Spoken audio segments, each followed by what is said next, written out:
There you go. There we go. Joey got the popcorn ready. Alex got the notes in hand. Tim's got puns. That again. No, you're right. It's mainline, isn't it? We don't have a main line.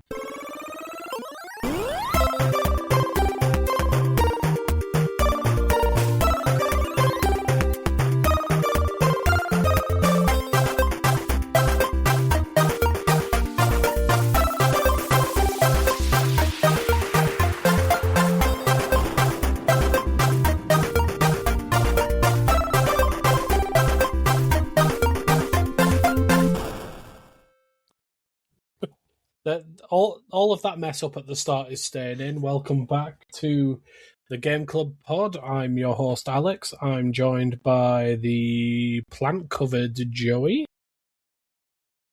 Wearing a plant bikini. Talk to me later. And the smooth-skinned Tim. I'm not wearing a plant bikini, and that's everyone else's problem. Hello, Alex. How are you? I'm good, believe it or not. This isn't cutscenes. It is far too warm, and I totally forgot what we were doing. Alex, are you wearing a plant bikini? No, my bikini is made entirely of half-cooked bacon. Ah, okay. The old lady gardener. I'm letting the rest cook now, so that it's ready for when we're done. I see. That's smart. That's efficient. Little after recording snack. Yeah. Oh, could you imagine just sat in bacon? I would hate that so much. I'm not a big bacon guy. Well, no, you're primarily made of human meat. Yeah, that's true. That's true. Right, less bacon talk. It's a very cannibal start to this episode, I think. Yeah, we're here to talk about a video game, but before we do that, we always like to get the plant juices going, don't we, Joey? Yummy plant juice. Yummy plant juice with a little question. Gentlemen, all expenses paid, all the costs are covered. You get to learn one extreme sport or hobby. What are you going for? We're not talking football or hockey or dangerous sports like rugby and stuff like that. We're talking proper extreme stuff. Sorry, how does this relate to? Oh, I see I see the connection. There you go. I see it. Do you know? I'd probably want to do surfing. Like, yeah. I have surfed before, and I am not very good at it. But I would like to be good at it because I like being in the sea. When have you surfed? When I was Tim small, and I have surfed together. Mm-hmm. My invites weren't always. People often point at me. People often point at me and say, "Isn't that beluga whale meant to be in the sea?" And that's how I know I'm meant to be where I am. But beluga whales famously don't surf. That you know of. Yeah. Well, yeah, true. Just because you haven't seen it, Alex, doesn't mean it's not true. Yeah, no, I should stop purporting to know the life of sea mammals. And that's my argument for God.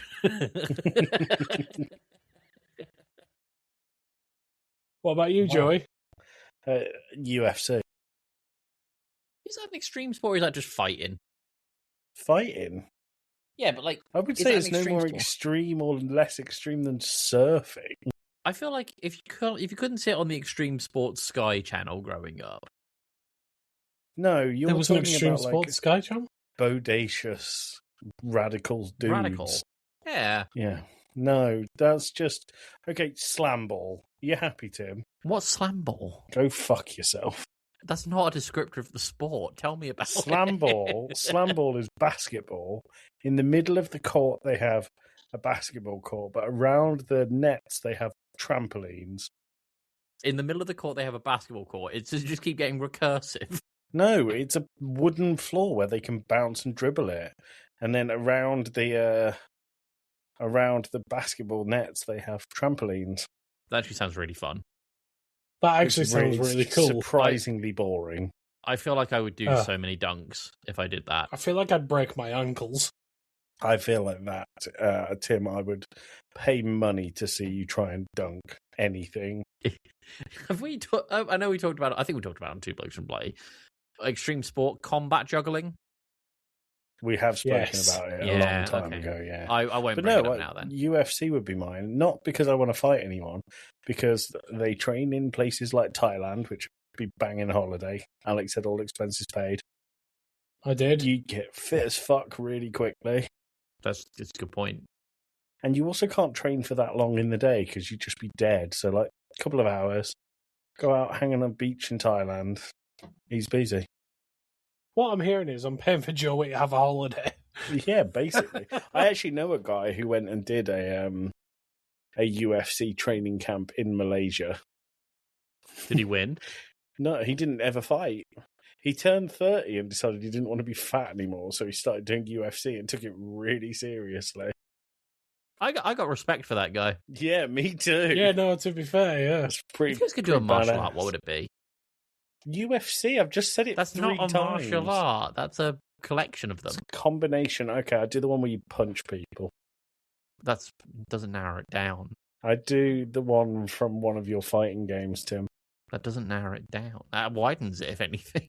I don't know what the particular martial art is called, but there's someone I watch on TikTok called Sensei Benji, and what he does is combat with a meteor hammer, which, if you don't know what that is basically a big fucking rock on the end of a long string, like a long line of rope, and you sort of swing this rope around your body, tie yourself in knots, and then just like launch it off your palm, and it does some.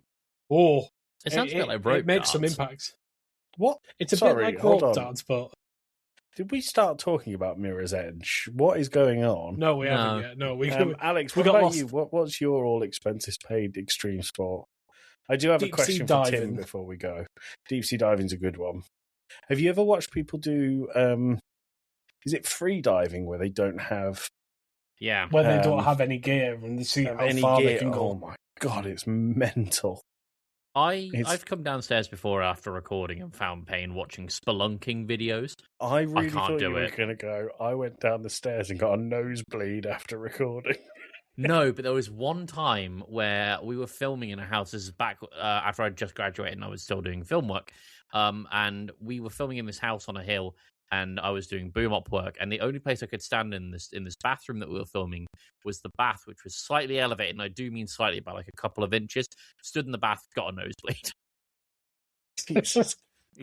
I guess that's the limit.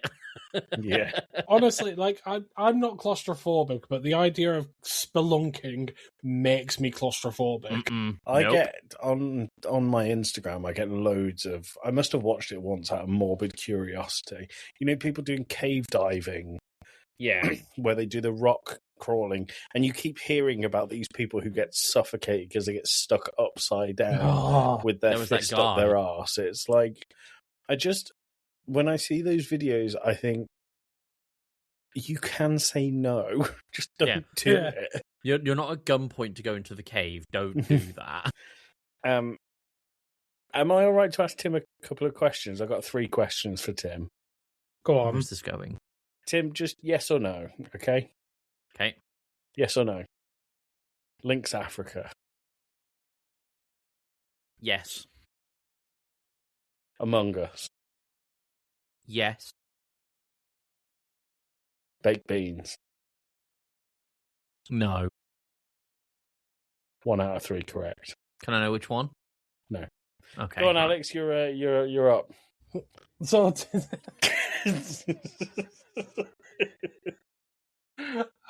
I just wanted to be able to just transition from that without any laughing, no weirdness, but it's just we're here to talk about Mirror's Edge, released in somewhere in my notes. Released on the PS3 and the Xbox 360 in November 2008, sorry. And then for Windows the following January. So it's an old game at this point. It's a good 17 years, guys. 17 years. Now, I chose this game, and I chose it purely because I had quite fond memories of playing it when it came out 17 years ago. Mm-hmm. What about you two? Had you played it previously at all? Yes, a lot. I played the first 2 levels. I put a good amount of time into it, and I just really enjoy the parkour elements of it when I was a small man. The parkour elements. You mean the game? Well, there's a bit more to it than that. The free roaming aspect, and be like, oh, can I do this? Yes, I can. There is no free roaming. The free roaming is just a means to put the parkour onto the screen. Yeah. So this game was developed by DICE, who, up until doing this, had only ever really done... They seem to have two categories that they fall into for their development.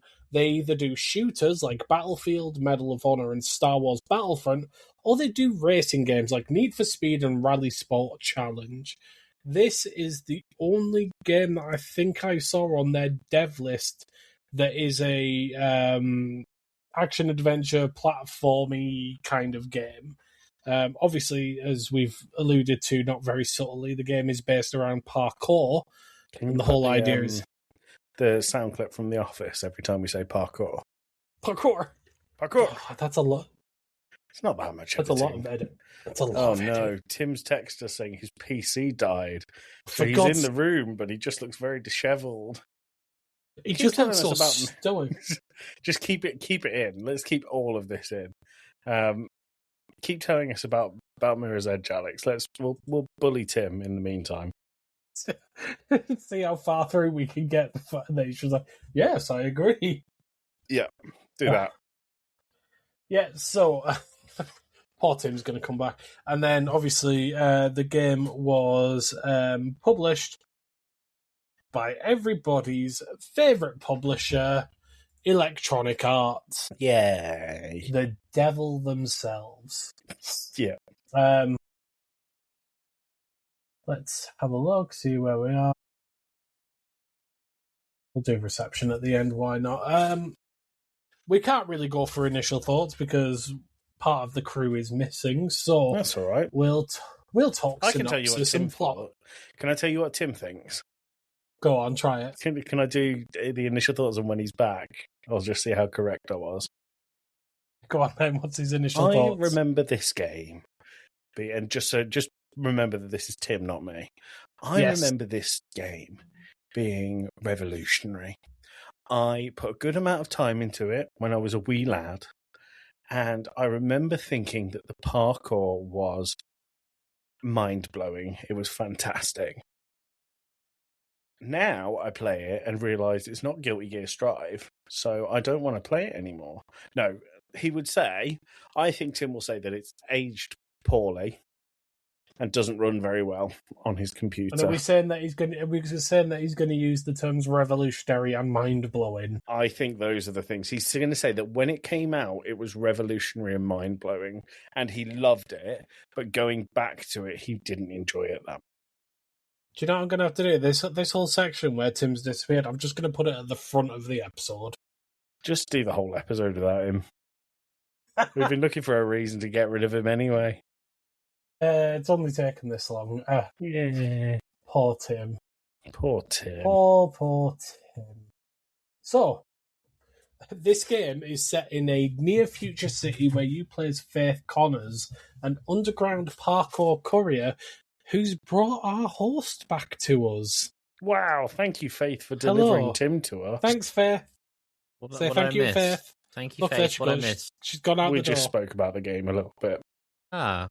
So it's set in a near future city where you play as Faith Connors, who is an underground parkour courier, part of a group known as the Runners, and they are used to transmit messages around the city while avoiding government surveillance. Can we do initial thoughts with Tim? We can do initial thoughts with Tim. It's all right.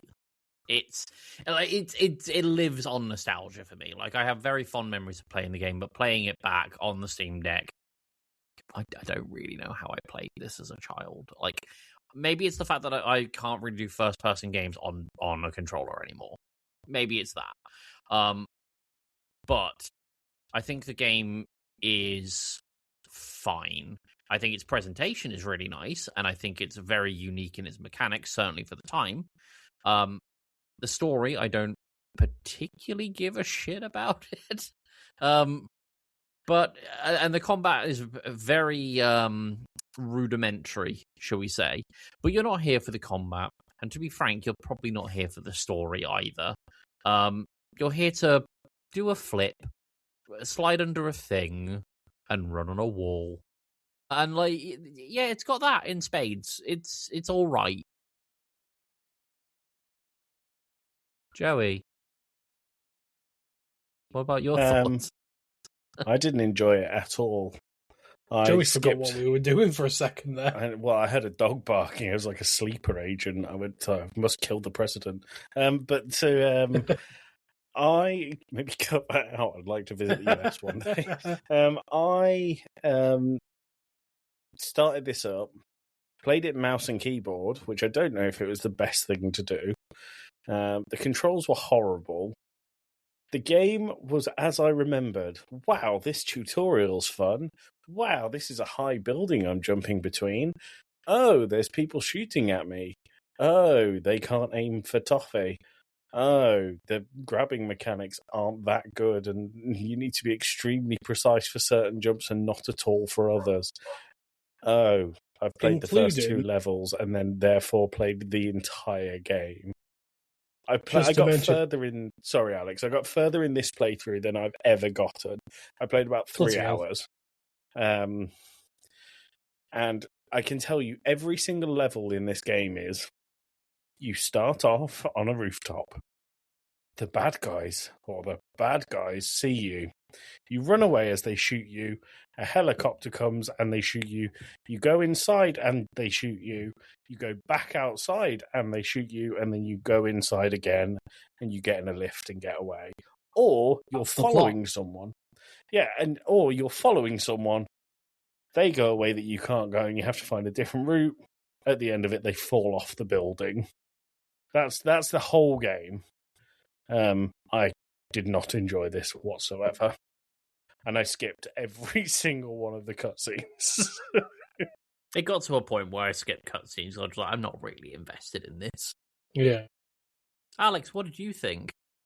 I just wanted to add to what Joey said about the preciseness of some of the jumps.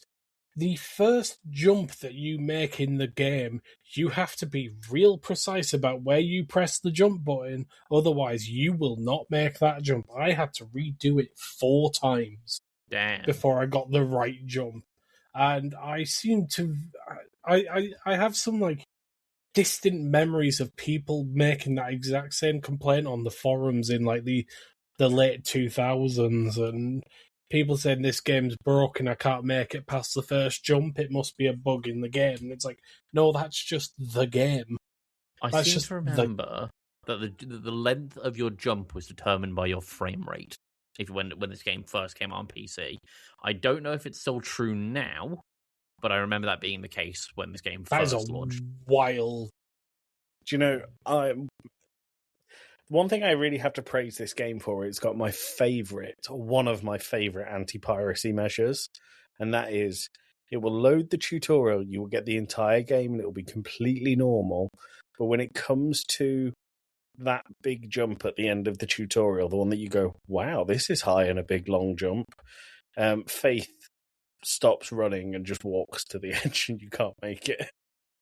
It's impossible to make the final jump if it's a pirate version. Well, they basically just made a demo. Yeah, basically. Sweet. I'm on board with that. I think we did an episode on anti-piracy measures at one point. I think it was a couple of Podmases ago, and that was one of them that we mentioned because it's just a cracking way to do it. Can I say the other thing this game does really, really well? Free running. Really good at the free running, but it's really good at letting you know where your goal is. I disagree. It's painted bright red. No, it's painted bright red when you get close to it. When you're inside, that's really easy to figure because you're in a corridor. But outside areas have 7 or 8 different ways you can go. 7 or 8 is very much an overstatement. 2 or 3 different ways that you can go. And they introduced a button that you press that says, tell me where I'm going. But it does that really annoying thing of telling you where the end goal is, not where you actually need to go. And you just look at a building that's not related to you. So there's two sort of elements to the game for anyone who hasn't played it. There's 2 elements to the game to help you navigate your way through. You have your runner vision, which is basically interactable objects like pipelines that you can run over, things you can jump off, bounce pads, glow red when you get within a certain proximity of them. And that kind of gives you the indication that there's traversable terrain that way. That must be the direction I go. It's the whole, there's enemies down this corridor, so this has got to be the right way scenario. And then there is the B button, which directs you to your next objective. But as Joey mentioned, it points you to the end of the objective. So if you're at the start of the level and you don't know where you're going, it's going to point you to somewhere that is... It'll be the entrance to the building that you need to get into, but it's fucking miles away and doesn't help you get there. What it also does is it jerks your head in that direction. It turns your entire character that direction. Yeah. Like someone has grabbed you and just gone that way. Yeah. And the amount of times I did that whilst I was running, only to run off the side of a building, was very frustrating. I didn't use the B button at all. I'm such an MLG gamer. If they just put an arrow, or something like that, when you press that B button, you get an arrow or a glowing trail that tells you the rough direction you need to go. That would have been fine, but no, instead it jerks your camera 90 degrees. I really want the crazy taxi. Yes, I was just thinking I want the arrows to come up with the yeah soundtrack. That should worry you that we both came up with that. When Alex said arrow, I immediately thought crazy taxi. Do you know they still hold the copyright for arrows at the top of the screen like that? Do they? Yeah. That's why they couldn't do it then. Simpsons Hit and Run got in a lot of trouble, which is when they were first coming out with demos for the game, so that's why it's a finger pointing in that game, because they don't own the copyright for that. Wow. Tim has just accidentally given me the greatest segue. No, well, yes, but no. No, so this is a segue. Something I found out when I was looking this up. There is a man, I don't know if he's still alive. He's probably still alive. There's a fella in the games media world called Tim Langdell. He's the founder of Edge Games, and he is a prolific pattern troll, because he claims that he has the legal ownership of the word edge and its variations, including, but not limited to, Mirror's Edge, Cutting Edge, The Edge, and Gamer's Edge. So what about Edge the Wrestler? No, I don't think so. Edge the Wrestler would kill him. So Langdell made this claim against EA and basically tried to sue them for copyright infringement. EA responded by filing a petition basically going, because this dude's citing fraudulent regulations and has abused the trademark system. Can you imagine being the person that makes EA look like the good guys? Well, imagine. It's like when the Fine Brothers on YouTube tried to copyright the word react. It's so broad that you can't really do it. It's like in the World Cup where Sepp Blatter came out and said that FIFA are corrupt. And you have to think like the ex-FIFA president saying, this is corrupt. Like, this is too far for me. This is bad. That's mental. It's like Nintendo claiming the rights to monster capture games, but that's neither here nor there. So come on, pals, let's get on with this world. This is also not the first time that Langdell's done this. So, do you remember Edge magazine from when we were younger? The gaming magazine. Yeah. I don't know. Sounds like a gooning magazine. No, it was a gaming magazine. They were pressured by Langdell with legal action to use a different name in the US. So several years, and bearing in mind that's them pressuring someone in the US. Several years later, they won a high court case against Langdell, and the court basically said that Langdell had submitted forged documents and acted dishonestly. And then he opposed Namco's use of the name Soul Edge in the UK. So he's just, whichever country he fancies, he's just going, I don't like what you're doing. So that's why the game is named Soul Blade in Western markets. Langdell eventually lost that claim, And it's just mental.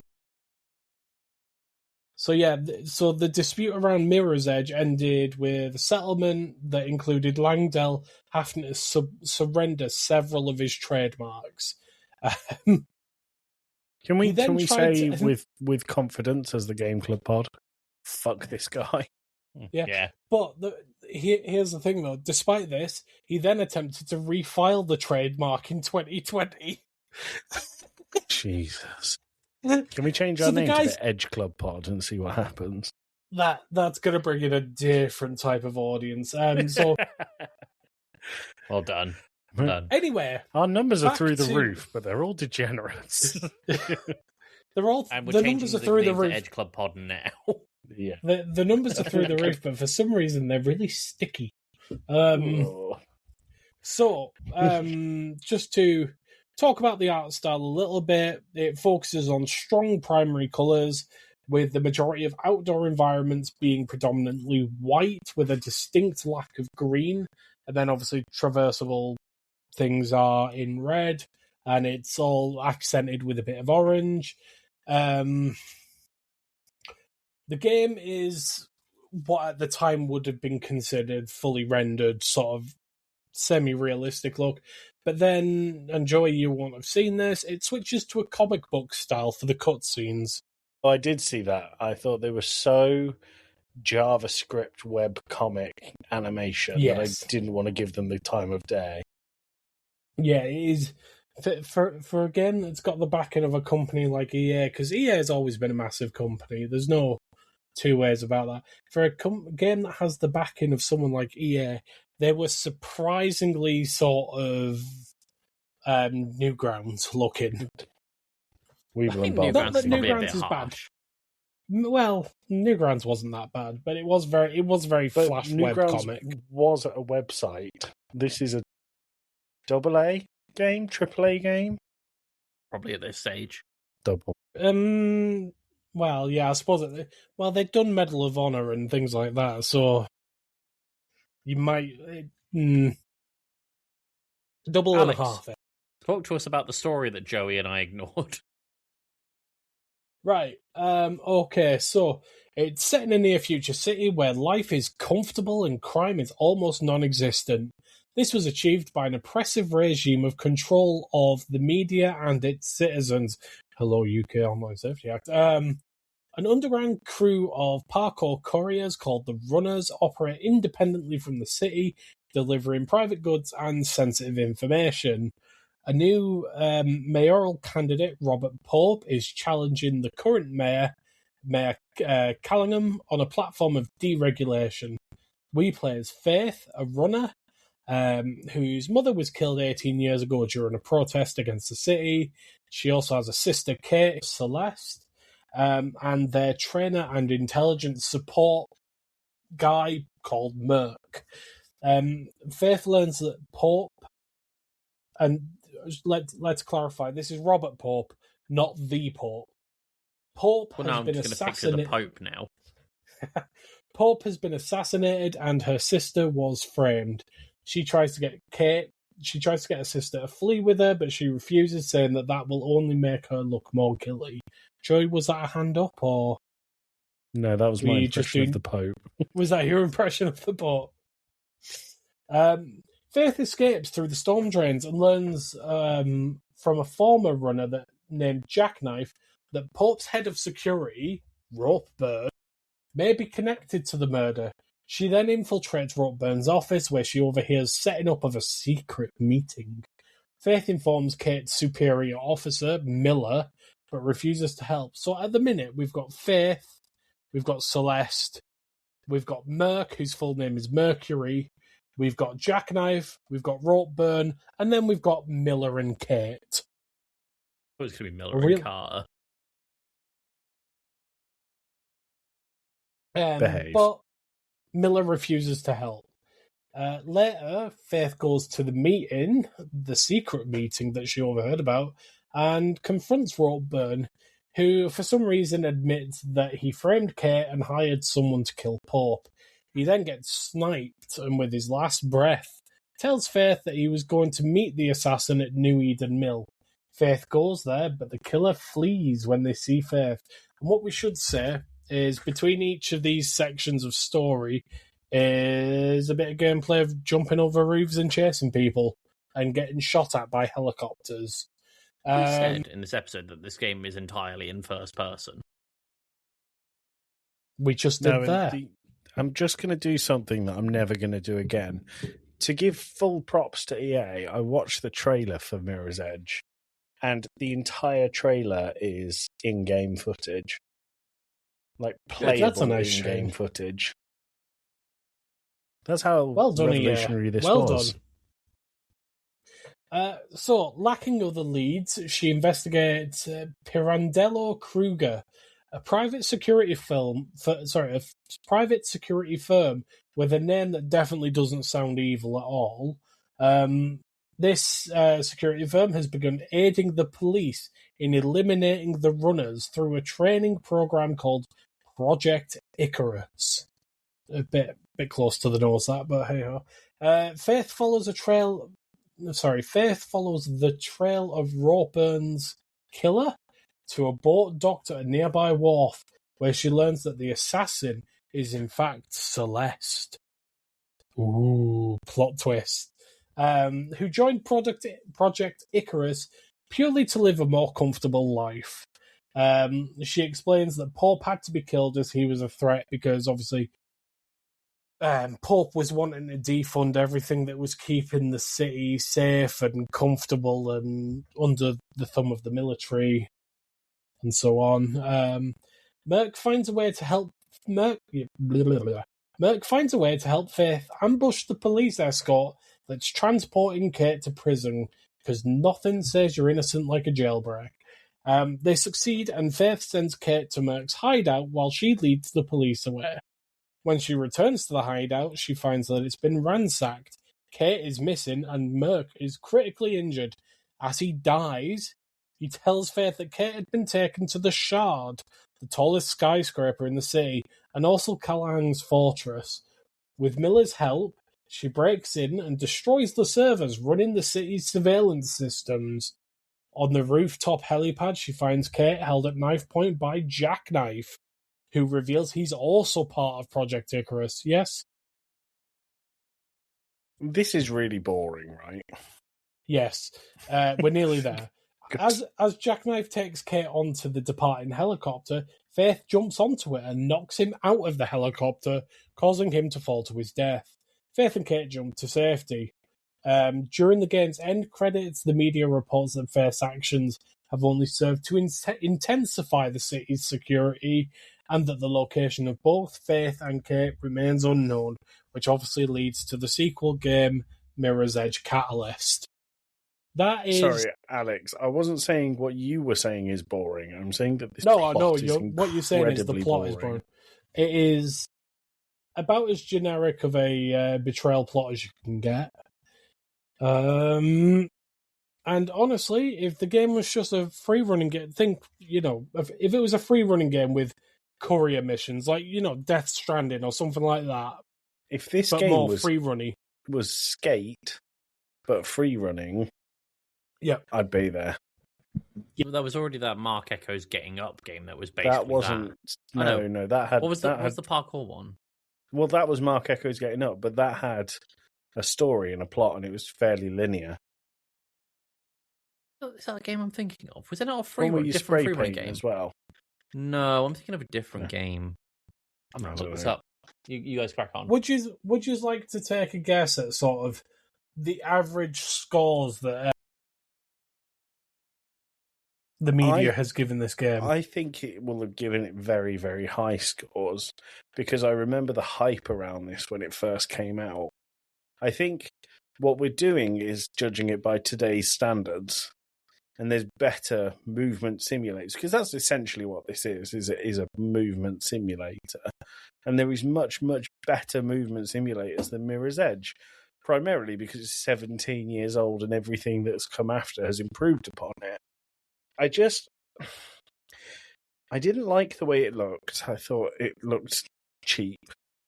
in game and in cutscene. I didn't like the way it sounded because Faith apparently has endless stamina. The amount of times I looked down to my feet to see if Faith was actually breathing or out of breath, and she was just like standing there as if she was stood in an Asda car park, was a lot.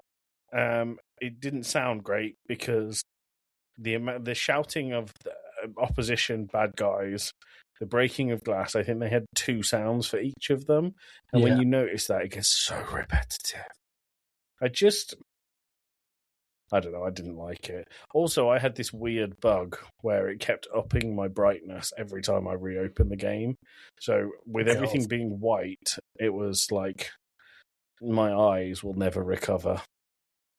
So the average scores we're looking at between 70 and 80%, with a couple of outliers. The official Xbox magazine gave it a 95. Computer and video games, whatever the hell that is, gave it a 90, and Edge gave it a 50.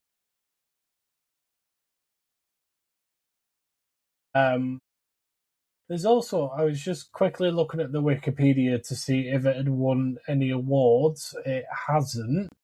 And a line caught my eye that I really want to point out. The game was praised for its responsive controls and immersive first-person perspective. The control, maybe it's just the Steam port. The controls might have been made of tar. They were so unresponsive for me, and I'm like 8.5, 9 times out of 10, the jump would jump when I told it to jump, roughly. Mm-hmm. But there was always it always happened where it wouldn't. I'd press the bumper to jump, and she wouldn't jump, and I'd just go running off a roof. But I also think with games like this, if you run off the end of a roof, it puts you back at the start of the jump that you just fell off. Once you do that once, you realise there's no consequence for doing this badly. You say that, but it doesn't matter. The checkpoint system in this game is fucking wild, because some of them, it will go back to the jump you just tried and failed at. Other ones, it takes you 5 minutes back. I never found it went that far back, to be honest. I did. That was the other thing for me. This game crashed so many times for me, to the point that I had to go into Task Manager to kill it, and it wasn't pulling much in the way of resources. I didn't have any of this, so I played entirely on Steam Deck. Yeah, Alex, I found exactly the same thing 3 times. I needed to completely kill the task on Task Manager. I found it's a bad crash when Alt F4 doesn't do it. I found the game I was talking about, by the way. I'm going to mute it for copyright reasons. But Joey, this might look familiar to you. It was just called Free Running on PS2. I don't. Maybe I do remember this. God, those Union Jack flags really capture today's society. Home. I do remember this. This was Tony Hawk's for Free Running. Yeah. And boy, howdy, does it look good. It was kind of a cool free running game. And I think, this, how do I want to put this? Mirror's Edge is obviously trying to do something very different to this in that it's a first person narrative driven parkour game. Whereas this is very much just what if we had Tony Hawk but without the budget for a skateboard. So like I think they're both trying to do different, very, very different things. But if I'm here to play parkour video games, I'm not particularly invested in a story that involves corruption with an organization that's called Ropeburn or whatever. No, the person was called Ropeburn. Sorry, my bad. I would go for this. I have to say though, on the first person thing, you got to give it props because I never once felt motion sick. It was also ambitious as hell for the Xbox 360.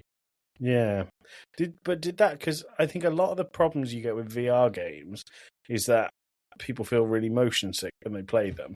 But even when you're like doing all the rolls and stuff in this game, I never felt that at all. Did either of you feel that? Not at all. No. I'm really good with motion sickness. I've only ever had one love game. Motion sickness. It's so fun. Yeah. I've only ever had one Tim. game make me motion sick, and that was completely my own fault playing Boneworks in VR, where I stood on a block with the gravity gun and just lifted the block from beneath my feet, and it sent me skywards. But this, as Joey said, no motion sickness, just fun time all round. Apart from the fun time all round. Apart from the fun time, there was no fun time. Well, yeah, I had fun with it. Do you wanna get on the scores and then get the hell out of here? That dog does. Yeah, that was incredible timing. Right, let's talk story. Starting with Joey. 2. There was a story, but I didn't listen to it. From Alex, from what you explained as well. My God, it was a story, but you're not playing this for a story. It's a bad story, too. Tim? I'm going to go with a 3. Like 3?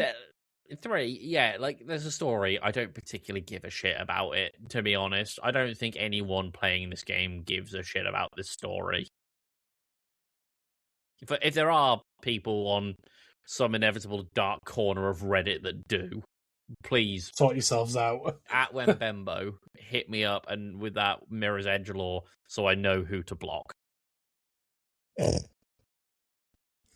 I'm gonna go with Joey. It's a 2 because yes, there's a story, and yes, they voice acted it, and yes, they thought about the world, but it's so like surface level and trying to portray some deep, dark, like reflection of the world at the time, and it just was shit.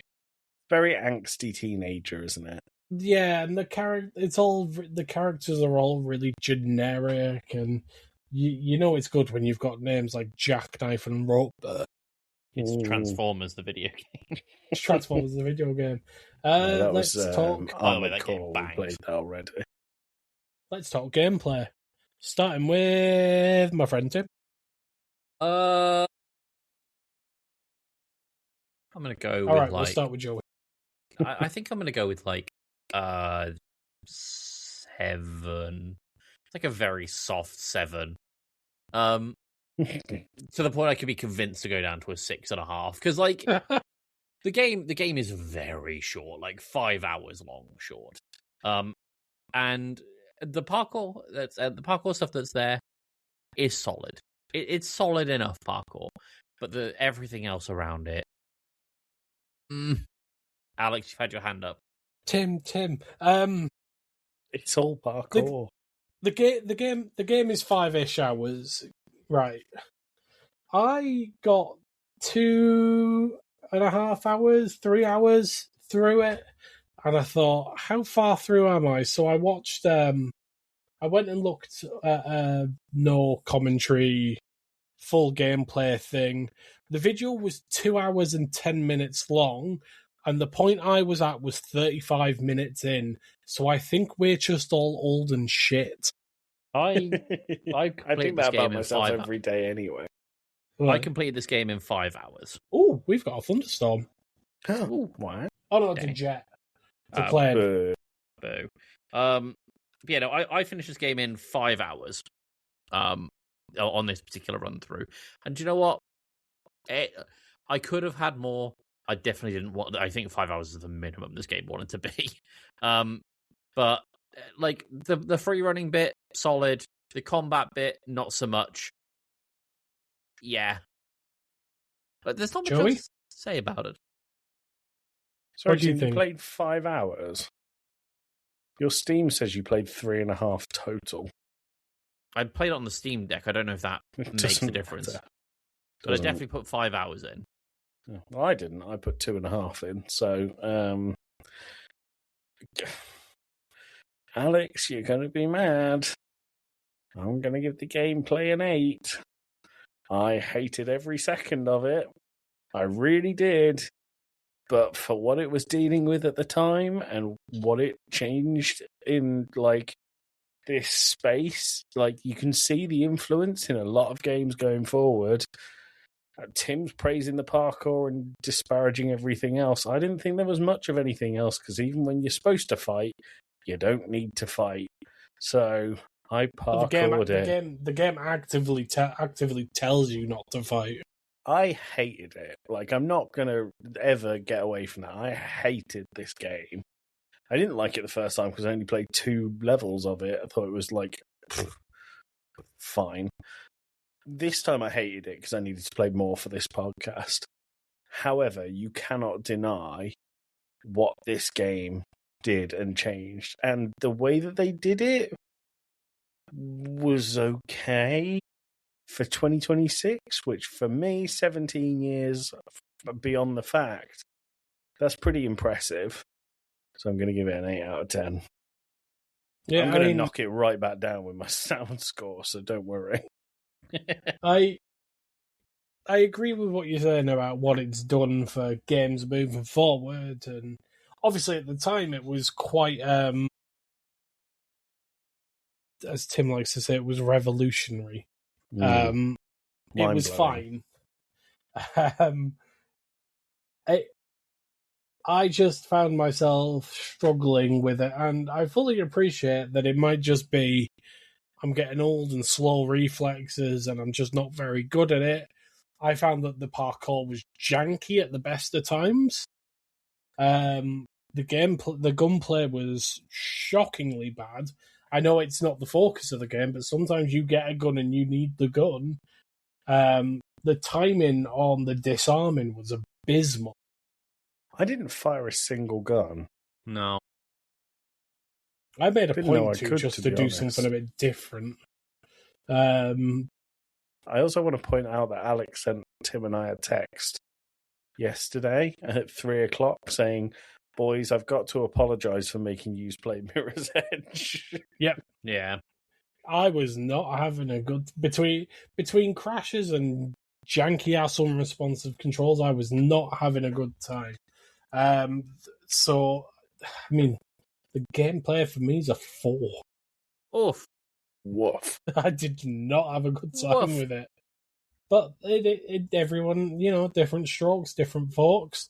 Right, audio visual. I'm going to start because I'm the only one that hasn't started and I feel left out.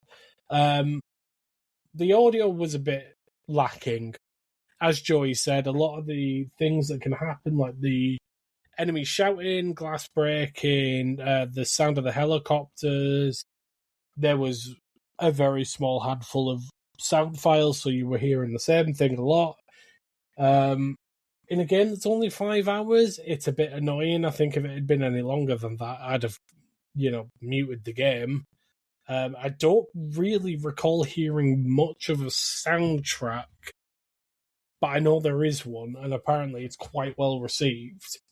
It was done by one of EA's in-house audio studios called, I think it's Solar Flare they were called, Solar Flame, something like that. So the audio is a bit iffy. The visuals, for the time, they were all right. We're ignoring the cutscenes here. We're ignoring the Flash comics. I really liked the limited colour palette that they went for, and that it wasn't a game just made out of greys and browns. I think the use of very vivid primary colours worked well. Yeah, I mean, I'm going to give the audio visual a 6. And I'm going to go to Joey because I think he's got a conflicting opinion. Hate everything about the way this sounds. Hate a lot about how it looked. I thought the minimalistic style made it look boring and repetitive. I felt that the sound was boring and repetitive. I thought the only interesting thing that you got to look at in this game was the wider shots of the city, of which you were being shot at while you did, so you didn't get a chance to look at them. 5 out of 10, do not recommend. Hate. I will agree that every rooftop looked like it looked the same. There were maybe 20 different assets that just got swapped into place on a flat rooftop. I'm ready for Tim's 9 out of 10 here. Tim, audio-visual, go. I'm going to go with an 8.5. I really like this. I think the soundtrack is outstanding. I think it's really good. Like the point, the main theme is one of the most iconic video game themes of all time, in my opinion. Joe, but the dog agrees. The dog is saying you're wrong. You're wrong. Like Alex said, I really like the use of the primary colors to signify what elevation you're at. Basically, it really gave you a sense of like, this is like where the corporate offices are. They're high up in their buildings, down against like you're running along the subway tunnels, and it's all grimy and dark and stuff. I thought the areas were varied enough. I thought that Joey, you have a question? I just Googled the theme from Mirror's Edge, listened to some of it, and thought, I've never heard this in my life. To call this one of the most iconic is insane. I really like this thing, this soundtrack. I think the presentation, especially for the time, is incredibly well done and unique, given that we were in the era of, beige and brown and knee-high walls. For us to go to this bright, bright and colourful environment. And I say colourful because obviously, as Alex said, it makes a really good use of minimal colour ranges. But it's really to its credit. The red makes the objectives clear, in my opinion. I know these two are going to disagree. I really dig the aesthetic of like the office buildings. I really dig the aesthetic of like the sewer areas, because again, I felt it was all unique. I thought the sound design was really cool for like the impact sounds and the rolling and just all good stuff. Could it have had more variety? Yes, and that is where my 1.5 points comes away. But I really dig this thing. Joey's just sent us a message in our group chat going, look at this varied colour palette, and it's a screenshot from the cover art of the game. Looking out across the city where everything is white except for the shadows, which are a slightly darker bluish white. But, okay, you're very much like taking a snippet out of context here. The point of focus here isn't the city in the background. It's Faith Connors. I agree. Sorry, so I'm meant to say this is a wonderful colour palette because they've got the colour of a person on a white background. Well, no, the point is that the background there isn't the focus. Before we start fighting, what are our average scores? Let's go with Joey. 5 out of 10. Wow. Tim? 6.5. You are a wrong one. And I've got a 4, which brings our average to 5.2, which means we are within spitting distance of what Edge Magazine thought. And also, I don't think they should be allowed to call it Mirror's Edge anymore. No. Nor does the dog. Blade or something. Mirror's Frame. Yeah. Mirror's Ledge. Mirror's Fall. That's been our episode on Mirror's Edge. If you want to pick up the game, I'm sure you'll be able to get it on Steam for pennies at some point. I think it's always in the sale. It's not a good game, so if you don't buy it at full price, please. That's been us. Say goodbye, Joey. Tim looks so disappointed. They added yellow. Yeah, bye everyone. God bless. Say goodbye, Tim. Bye. And it's goodbye from me.